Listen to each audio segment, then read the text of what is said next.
আসসালামু আলাইকুম এভরিওয়ান, কেমন আছেন সবাই? আশা করি সবাই ভালো আছেন। এই যে দেখুন, আমাদের টুকটুকি আদনান আনাস মিলে এই ঘরটা বানিয়েছে খেলার জন্য।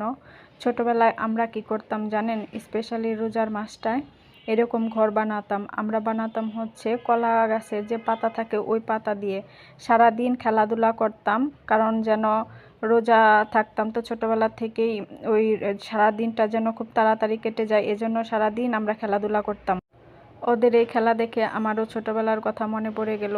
আসলে এই ছোটোবেলার স্মৃতিগুলো হচ্ছে অন্যরকম। এই দিনগুলো আর কখনো ফিরে পাওয়া যায় না।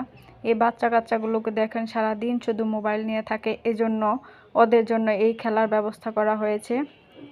ওরা বুঝতেই পারে না যে এভাবেও খেলাধুলা করা যায়। এখনকার সব বাচ্চারাই কেমন যেন মোবাইল কেন্দ্রিক হয়ে গেছে। আমাদের সময় তো আর মোবাইল ফোন ছিল না। আমরা কি করতাম? সারাদিন এভাবে খেলাধুলাই করতাম। এখানে টুকটুকি আবার দেখুন রান্না বান্না করছে। ওদেরকে খেতেও দিয়েছে, ওরাও খেলো সুন্দর করে। আবার দুপুরে রান্না বান্না হচ্ছে। আমরাও সারাদিন যখন এই খেলাপাতি দিয়ে খেলতাম শুধু রান্না বান্না করতাম। আর মেলায় গেলে তো আগে মাটির খেলনাপাতি কিনে নিতাম।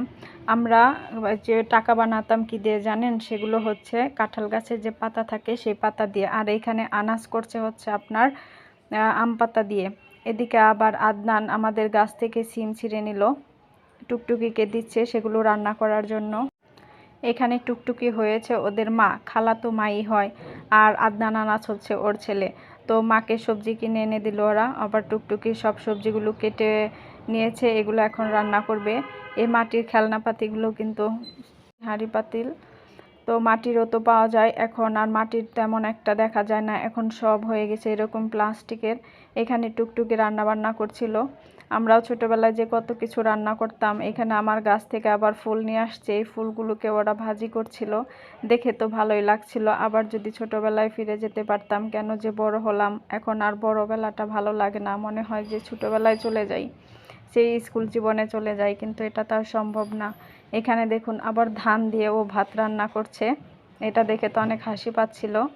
চাল না দিয়েও সরাসরি ধান দিয়েছে, ঢাকনা দিয়ে ঢেকেও দিল। আসলে এখন সব বাচ্চাদেরই উচিত হচ্ছে একটু খেলাধুলা করা। সব সময় মোবাইল ফোন নিয়ে থাকলে দেখা যায় যে ওরা মোবাইল কেন্দ্রিক হয়ে যায়। আর এখানে আদনান আনাসও দেখুন কত মজা করে ওরা খেলাধুলা করছে।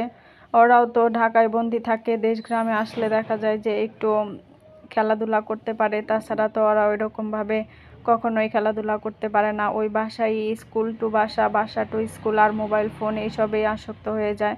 ওরাও দেখা গেছে মোবাইল দেখতে দেখতে যে একজনের চোখের সমস্যা হয়ে গেছে, ডাক্তার ওকে চশমাও দিয়েছে। আর দেখুন আমাদের গাছের কত শাকসবজি ছিঁড়ে নিয়ে আসছে। ও নাকি দোকানদার, সবজি বিক্রি করবে ও এখন থেকে। আমরাও এরকম যে কত খেলাধুলা করতাম, সেই স্মৃতিগুলো মনে পড়ে যাচ্ছে ওদের এই সব কাণ্ড কারখানা দেখে। ভালোই লাগছিল, এনজয় করছিলাম আমরা সবাই মিলে। আর ওরা বলছিল কিনবা নাকি কিনবা নাকি, আমরা বলছি কয় টাকা? বলে 5 টাকা 10 টাকা পাতা দিলেই ওরা হচ্ছে এরকম সবজি